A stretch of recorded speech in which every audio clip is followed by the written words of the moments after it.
Today on Veterans Day, when we specifically honor those who served in the armed forces to protect this nation, I want to talk about heroes and strength and compassion. As I began at Rosh Hashanah and have continued each week ever since, discussing what it means to be a hero is complicated. Being a hero is even more difficult than talking about it. It's filled with complications of moral and ethical elements because the reality is we want to believe that being a hero is both strong, especially in the face of adversity, and also filled with compassion, caring for others. So today we're going to look at a text, and possibly two, depending on our time, that bring these two ideas into stark contrast to one another and show us how they can fit. What does it mean to be a hero? What does it mean to be strong in the face of adversity?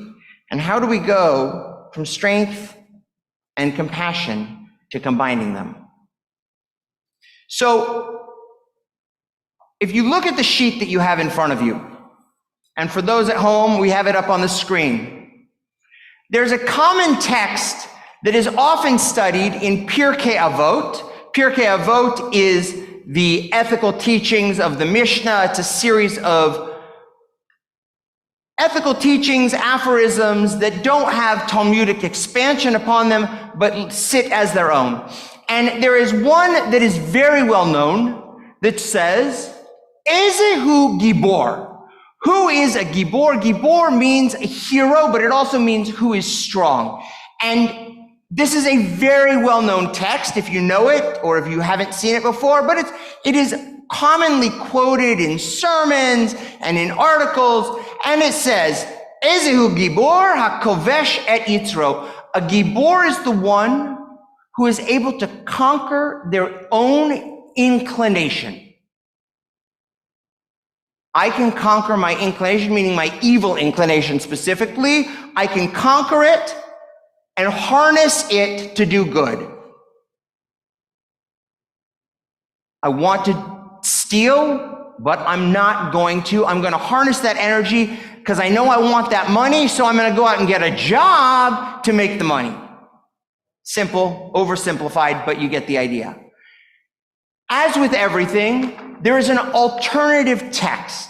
Pirkei Avot was the set of Mishnahs that were chosen to be in the main selection, but just like when we make a scrapbook, we have pictures that are left on the side. We don't throw them out, but we put them in a shoebox for later, or we used to.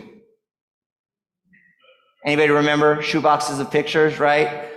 I still have them in a basement somewhere, but now I've got digital, right? Okay, anyway, there is an extra version of Ezehu Gibor that is found in what is called the Avot de Rabbi Natan, which is an alternative section of, it's still at the top there, Mark. Still at the very top. There we go. And it says, who is Gibor? Ezehu Gibor. It says, hakovesh et yitzro, the one who conquers their inclination. Veyesh omrim. And there are others who say, mi she'oseh soneh ohavo. Somebody who can turn an enemy into a friend is a hero. Now you can see it was left on the cutting room floor, but we picked it up. You look confused there, Sherry. Nope, okay. Like me, I tell my wife, I say, don't read into my face, right? You know. What does it mean to be a hero is to turn your enemy into a friend? You have to overcome. How much do you have to overcome to get to that place? Whatever they've done to you, you have to be able to figure out a way to forgive or work through. And then the residual feelings you have to overcome. That is power. That is real power. That's a place where we've taken the power of an individual and said, I'm going to use my power to get through this to a place of compassion, of empathy, of caring. Sounds nice. But would God do that? Would God do that? So let's look at this Talmudic piece from the tractate of Megillah. And it says, Rabbi Yochanan said, wherever you find, by the way it's set up here, the bold words are what's actually in the Talmud, and the unbold words, the regular font words, are actually are kind of the insertion so that it makes sense. Because Talmud is like, at best would be like crib notes or, sparse. So, Rabbi Yochanan said, wherever you find a reference in the Bible to the might of the Holy One, blessed be God, you also find a reference to God's humility immediately adjacent to it. Evidence of this fact is written in the Torah, repeated in the prophets, and stated a third time in the writings. Tanakh, Torah, Nevi'im, and Ketuvim, the Torah, the prophets, and the writings. So the first one says, it's written in the Torah, for the Lord your God is the God of gods and the Lord of lords. Specifically, Ki Adonai Elohechem hu Elohei Elohim Adonai Adonim. He is the master of all. God, there is no higher than God. God's power is absolute. That's in 10:17 of Deuteronomy. What does it say in 10:18? He executes judgment of the fatherless and the widow, the orphan and the widow, displaying his humility and caring for even the weakest parts of society. God can be the master of the world and still come down, as the person who taught this to me said, God can be the master of the world and can still come down and change a diaper. One does not negate the other. You can be all powerful and still all caring. Next one. It is repeated in the prophets, for thus says the high and lofty one that inhibits eternity, whose name is sacred, in Isaiah 57:15. And in the same verse, it's written, in the high and holy places I dwell with him that is of contrite and humble spirit, to revive the spirit of the humble and revive the heart of the contrite one. Shafal ruach means somebody who is downtrodden, who is depressed, who is in the dumps, and God comes down. God can be on the ultimate of highs and come down and sit and hold the hand of somebody. The ego doesn't negate the other. There have been times in history where leaders of nations, including Israel, have gone to Shivas. They've gone from giving a fiery speech on the Knesset floor to walking and sitting with a family in their mourning. It's happened here in the United States too. I don't remember an exact thing, but I know I've heard of presidents, senators, and others who have gone and sat with families in their mourning.